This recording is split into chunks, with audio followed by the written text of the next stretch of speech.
Hi, fans of the framework. It's Jane McLeod. Happy Gratitude Tuesday.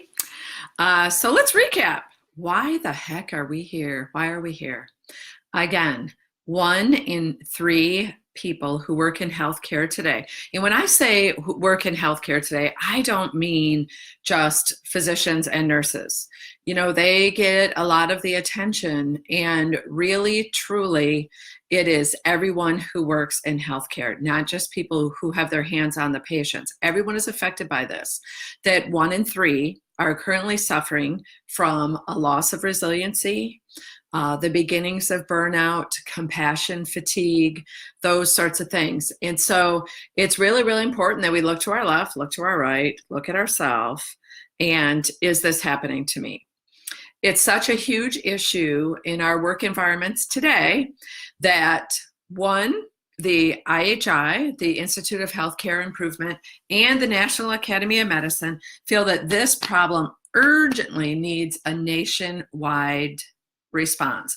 And they feel that that nationwide response in every organization across the country needs to be that there is a fourth aim created for healthcare. And the fourth aim for healthcare is you. It's putting more joy in jobs. It's creating a more resilient workforce. It's, again, putting that creative energy and joy back in our workplaces. So, what do you think, people? Are we going to let the feds make this rule for us? Are we going to wait for them to decide how we can put more joy in our workplaces and create more resilient people and learn how to lead them? Learn how to lead from a spot of resiliency. No, I don't think we should wait for the feds to do that. I think that's a horrible idea. So we talked about the fact that we can save ourselves first and save our resilience by first working out our personal work-life conflict and our department's work-life conflict, our organization's work-life conflict, and then begin to build work-life balance from there. Okay, so we do this first. We also chatted about that dang busyness tunnel. And the busyness tunnel happens when we begin to wear busyness as a badge of honor, right? Kind of martyr it. The busyness tunnel happens when it's so long, we can't see the light at the end of it. And we just start to do really low value tasks. Think about it. How good does it feel to clean out your email inbox? First of all, it probably rarely ever happens, but how good does it feel to just all day long I kept up on emails, right? And that's your most significant contribution to your leadership or to healthcare or to your department or creating a great work environment is I caught up on my emails today. And you know what?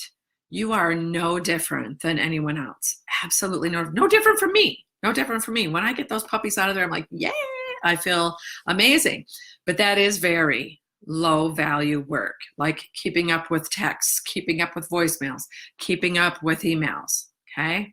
That's not the work we're shooting for and aiming for in healthcare leadership.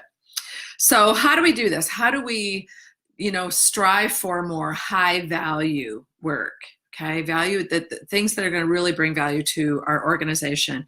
And instead of going home and having someone who loves you or the dog or whatever saying, hey, what'd you do today? And your response is nothing. I got nothing done today. I ran around like someone with my hair on fire all day long and just answered emails. That's all I did. And really, I've got these projects. I've got my goals due. I've got work that I need to do on action plan, and I didn't do any of it. And I haven't done any of it this week at all. And we're already over the hump. And OMG. So guess what? I'm bringing it home for the weekend. Not acceptable. Right? Not acceptable.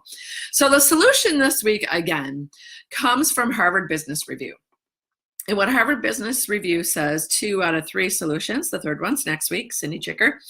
But what Harvard Business Review, the message on this is that we have to create slack for things that bring higher value to our work. Let me explain. And really, in this article that I read, they didn't do a great job explaining it. So let's you and I work together to interpret this. What does Slack mean to you? I don't mean slacker. I don't mean, a loser and I'm just going to slack and let the emails slide and let everything slide and just focus on one thing. That's not what I'm talking about. But what this article said, which is so intensely true, is that we don't know how long our work takes. Because if we haven't done a great job of delegating the low value work or the things maybe that are high value, but they don't need to be done by us, right? You can lead your employees to that line of leadership and have them do things for you. And if you haven't done a great job of creating Slack, and that has two meanings to me, it's really truly knowing how long your work takes. When Sue and I first left our jobs as healthcare leaders in our community hospital here in Sault Ste. Marie, Michigan, we were astounded. We could do our jobs in our sleep, right? And I'm not saying that we were all that or anything, but we knew how to be leaders in that particular setting very, very well, okay? And so when we started our own company and learned to do this work in a new way, and it had to run a business as well as provide this great service to now the 20 transformational organizations that we have assisted, it's like, wow, our work takes a really long time.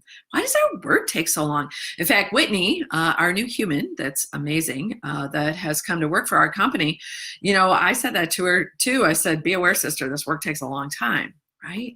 So if you don't create Slack, if you don't allow yourself the time to really schedule it and do this work well, guess what? You're just going to cram it in between 2 email sessions, between 6 meetings, between 3 or 4 other things that you've got on your plate, and it's not going to work. All right. So again, it needs to be scheduled, and it needs to be scheduled well. The advice that we give to leaders is that if you begin scheduling 2 hours a week where you spend on very proactive, put the dang cell phone away, turn off all notifications, turn off your phone, close your door. We worked with a CNO that put a picture of a tiki hut and palm trees on her door when she had to do this really valuable focused work, and her staff knew, oops, she's in here doing the big stuff. She's got the big rocks, right? Put a dang picture of a rock on your office door. But the big thing is you have to communicate this to your staff. And that was the greatest gift that my staff ever gave me. And when I actually began to be more outwardly focused and do my job a lot better, was when I asked their advice and their permission. You guys, my job is different. I have this other work to do that isn't hair on fire, that isn't in the busyness tunnel, that isn't covering your lunches and all those other things that I was doing. And it isn't answering emails. I have this work. I need time to do it. Can I close my office door? All right. They're like, yeah, get out of here. Right? Get out of here. We can do this without you. Absolutely. So communicating it, putting it first, scheduling it, and really considering how much time this work takes. Because to be very visionary and strategic and outward thinking takes a lot longer than the mindless, numbing, answering emails, right? And just clicking it off the task. So you'll feel better. You'll feel more accomplished. You'll go home and like, I did one thing. Yay, right? I did one thing. Another meaning of Slack to me is to cut yourself some slack. Cut yourself some slack.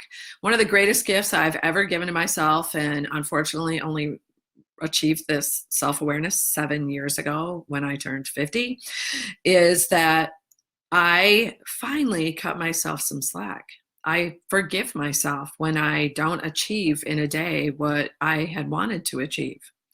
When I look back at my day and say, wow, guess the to-do list was just a little bit too long today, right? A little bit too long. And speaking of that to-do list, it's a really great idea. This is key, also from the book Getting the Right Things Done from Harvard Business Review. But it has been amazing for Sue and I. What are the big rocks? What do you have to achieve? In order to give yourself some slack, cut yourself some slack, you've got to say, if I do this one thing today, what is the ripple effect to that one thing? Focusing 20% of your time to get 80% of a benefit is a great big fat bang for your buck. So how will you do that? And when you do a to-do list, you don't just put 43 items on it and say, well, I'm going to achieve this today. It's never going to happen, right?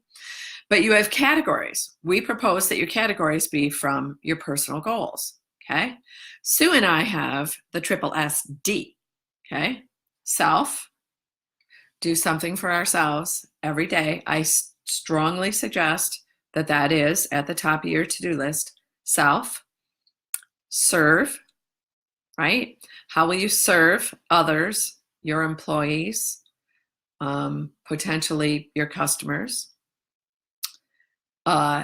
Develop is our D, all right? Maybe D, develop could be your D. Maybe you have an acronym that spells out your goals for your department, and you're going to do one thing each day for each one of your goals, and hopefully include staff in that, right? Maybe it's validation. Maybe you always have a V, okay? Our other S, triple SD, is sell. We have a business, right? We're always reaching out to new people, okay? Always reaching out to new people and, asking if we can help them. Can't make healthcare great without all of us working together, right? So I hope you give yourself some slack. I hope you put some slack in your lifeline. I hope you create some slack by being really, really honest about how long your work takes and what you need to be able to do it. Next week, Tuesday at 4:45 again is our third date in this resiliency series. And what HBR's third thing is communicating transparently everyone's workload. And when I think about that, I think of leaders who have to work in collaboration being really, really transparent about each other's workload and not about each other's workload and she works less hard than I do sort of thing. So anyway, here's my cell for the day, right? This is my triple SD, my cell for the day. If you know someone who could really benefit from these messages that we do on Fans of the Framework, if you know someone that would truly be helped by tackling leadership in just 1 or 2 10-minute messages a week, all right, and learn. They're a great learner. They can take one thing away and put it in practice the way their own practice calls for it.